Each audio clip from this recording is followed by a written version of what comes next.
pessoal, tudo bem? Bem-vindos à aula número 4 do curso preparatório para o Enem aqui do Essência Educacional.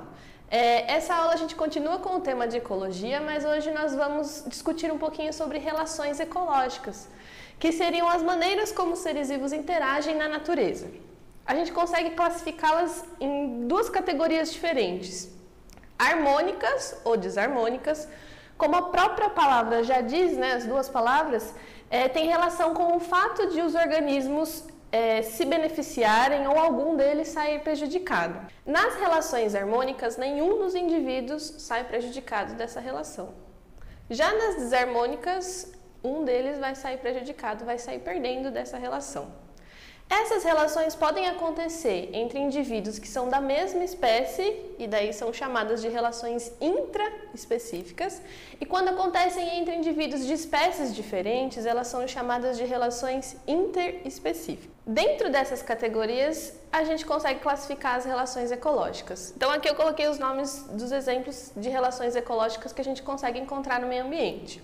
Mutualismo, protocooperação, sociedade, colônia, inquilinismo, comensalismo, competição, que pode ser tanto entre indivíduos de mesma espécie ou de espécies diferentes, predatismo, parasitismo e canibalismo. Os símbolos indicam como é que os indivíduos saem dessa relação, se os dois são beneficiados, se um é beneficiado e o outro é prejudicado, ou se um é beneficiado e o outro é indiferente, tá? O negativo seria o prejudicado, positivo o beneficiado e o zero indica a indiferença. Tá? Então, no caso, por exemplo, essas quatro relações são relações em que os indivíduos que participam delas saem beneficiados os dois. Tá? Mutualismo e protocooperação são relações entre indivíduos que pertencem a espécies diferentes, enquanto sociedades e colônias são indivíduos de mesma espécie. Tá? Mutualismo e protocooperação, a diferença entre os dois é a obrigatoriedade. O mutualismo é uma relação obrigatória, isso é, se os indivíduos não viverem se relacionando, eles não conseguem sobreviver. Um exemplo muito clássico de mutualismo são os líquens, que são associações entre algas e fungos. Eles não conseguem sobreviver separadamente e a alga ela faz fotossíntese e acaba fornecendo alimento para o fungo. O fungo ajuda a aumentar a capacidade de absorção de água pela alga e também ajuda na proteção da alga. Tá? Se você separá-los, eles não conseguem sobreviver sozinhos.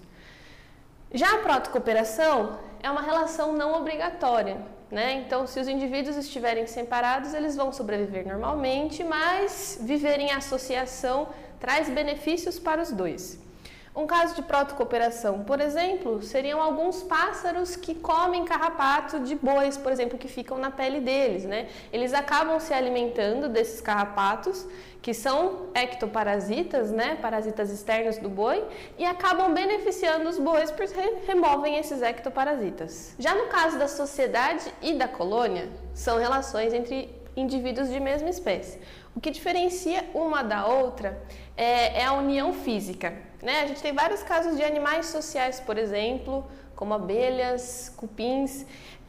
Uma coisa muito marcante nesses dois tipos de relação é a divisão de trabalho dentro daquela sociedade ou daquela colônia. Então, cada indivíduo responsável por uma função para manter a sobrevivência e funcionamento dessa sociedade ou colônia. Mas no caso dos animais sociais, eles não estão unidos fisicamente, enquanto os indivíduos de uma colônia estão. Exemplo de colônia, por exemplo, são os corais. Eles compartilham, né, uma parte do corpo deles, a estrutura, diferentemente dos animais sociais. Já o inquilinismo e o comensalismo são exemplos de relações em que um dos indivíduos é beneficiado, enquanto para o outro é indiferente, né? Então, como diferenciar esses dois tipos? O inquilinismo está associado a abrigo ou suporte, enquanto o comensalismo está relacionado à alimentação. Então, por exemplo, de comensalismo, a gente tem o caso das rêmoras e dos tubarões. Rêmoras são aqueles pequenos peixes que ficam fixados no corpo do tubarão, né? Ou eles nadam muito próximos, pelo menos. E depois que o tubarão se alimenta, acaba sobrando alguns restos aí da carcaça do que ele comeu. E daí esses peixes vão se alimentar. Para o tubarão é indiferente, mas para as rêmoras é super vantajoso, visto que eles não precisam caçar o próprio alimento.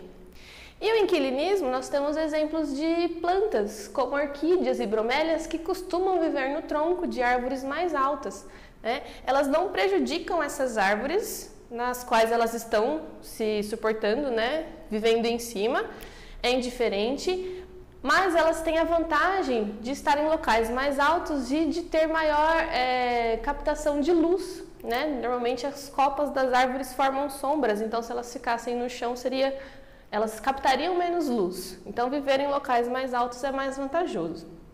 Esse exemplo de bromélias e orquídeas é chamado de epífitismo, é muito específico de plantas, né? São chamadas de plantas epífitas.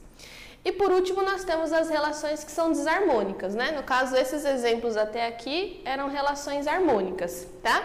Agora aqui embaixo nós vamos dar alguns exemplos de relações desarmônicas, porque um dos indivíduos nessas relações vai sair prejudicado, tá? Então nós temos a competição, pode ser tanto entre indivíduos de mesma espécie quanto entre indivíduos de espécies diferentes. A competição pode ser por diversos recursos, desde abrigo até entre mesma espécie, pode ser por uma fêmea, qualquer recurso como água, enfim, alimento, diversos tipos de recurso podem gerar competição entre indivíduos, tá? E daí sempre um vai acabar saindo ganhando nessa competição e o outro vai sair prejudicado, tá? Predatismo, parasitismo são casos em que um se alimenta do outro, né, de espécies diferentes.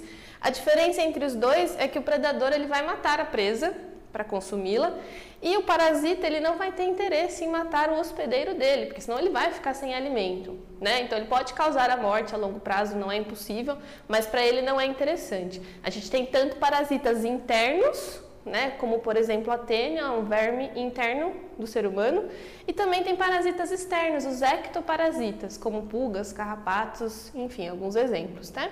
E por último, o canibalismo. O canibalismo parecido com o predatismo, mas entre indivíduos de mesma espécie, bastante comum em alguns insetos, por exemplo, tá? A fêmea acaba consumindo o macho depois do acasalamento, por exemplo. Então agora nós vamos resolver um exercício do Enem do ano de 2016. O enunciado diz o seguinte: um pesquisador investigou o papel da predação por peixes na densidade e tamanho das presas, como possível controle de populações de espécies exóticas em costões rochosos. No experimento, colocou uma tela sobre uma área da comunidade e pedindo o acesso dos peixes ao alimento, e comparou o resultado com uma área adjacente, na qual os peixes tinham acesso livre. O quadro apresenta os resultados após 15 dias de experimento. Então, observem o quadro atentamente, né? Ele dá as espécies exóticas, compara na área com tela e na área sem tela a densidade e o tamanho dos indivíduos. O pesquisador concluiu corretamente que os peixes controlam a densidade dos... Nesse caso, a resposta seria a alternativa C, os mexilhões, predando especialmente animais pequenos. Nesse caso, a gente consegue observar que a diferença entre a área com tela e a área sem tela é maior no caso dos mexilhões, tanto na densidade, que era maior na área com tela, né, quanto no tamanho dos indivíduos também. Por isso que eles deviam predar especialmente animais pequenos. Obrigado pela companhia mais uma vez. Não deixem de fazer os exercícios na plataforma e até nossa próxima aula, que vai ser sobre citologia.